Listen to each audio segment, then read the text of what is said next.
Hi, welcome back, everyone.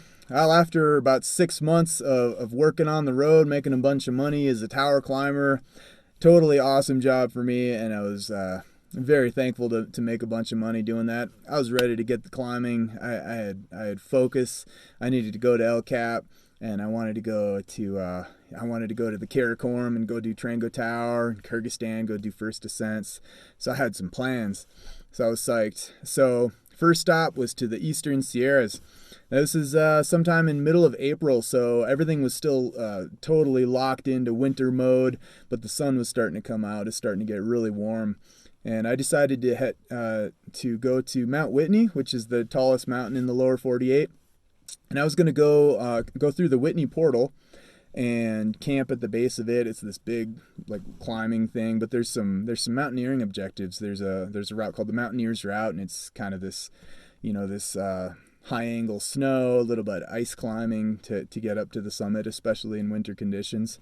So I headed up there, camped at the base. It was a lot of work actually getting to the base. I was post holing through a lot of snow and the kind of the hot slush of the heat of the sun. But finally made it to this lake and had this melting lake just totally to myself. It was weird to be in like this spectacular scenery all to myself. I did see one other guide. He was out there on some kind of trekking journey with some clients, and he was asking my name. He seemed to be concerned for me for some reason, but maybe with good reason. I had no idea what I was doing.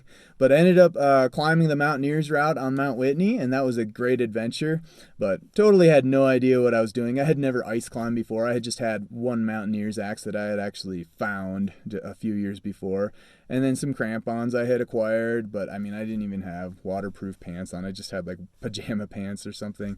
But made it through that, summited Mount Whitney.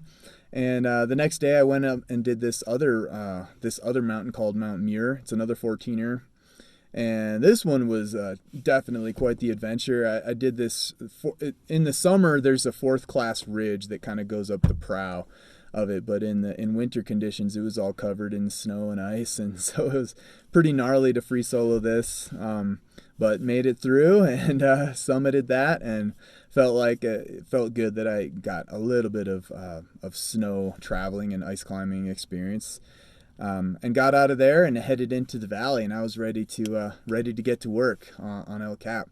So as soon as I got back to the valley, I had my systems dialed. I got all my groceries, and I knew where to camp. Went right to the Camp 4 bulletin board and found this guy JD, and he was still relatively new to big wall climbing. He had been working there for a season the year before, and he had done some other smaller stuff. He'd camped in the Portal Edge, so he was familiar with the systems.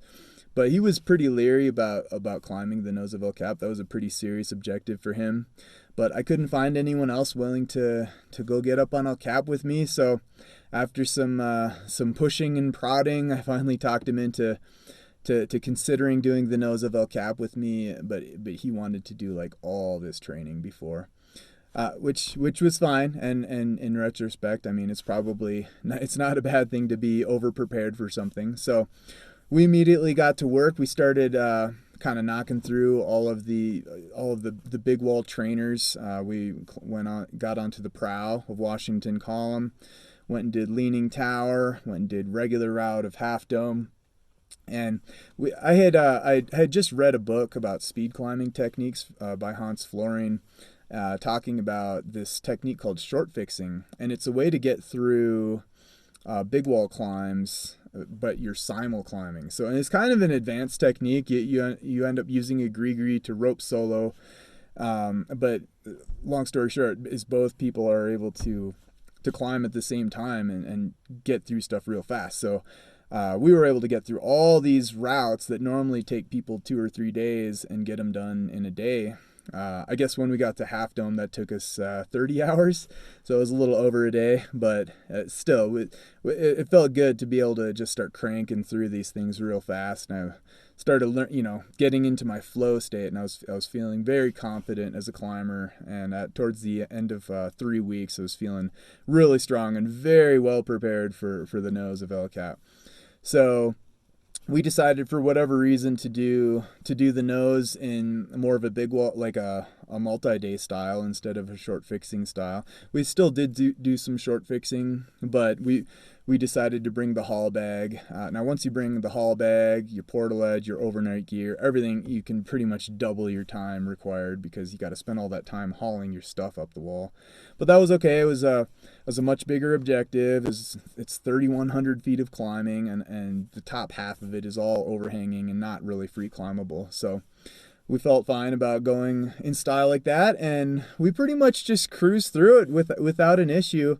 The only issue we really had was up towards the top. JD took a really big gnarly fall, probably 25-foot fall, upside down. Yeah, he had hearing aids in, so when he took this big fall and kind of jerked to a stop, both of his hearing aids fell out. So, and we were 2/3 of the way up the wall. So we had to devise a system of communicating with each other with rope tugs. So, a different series of rope tugs on whatever rope would mean off belay, on belay, rope fixed, hauling, all these different things.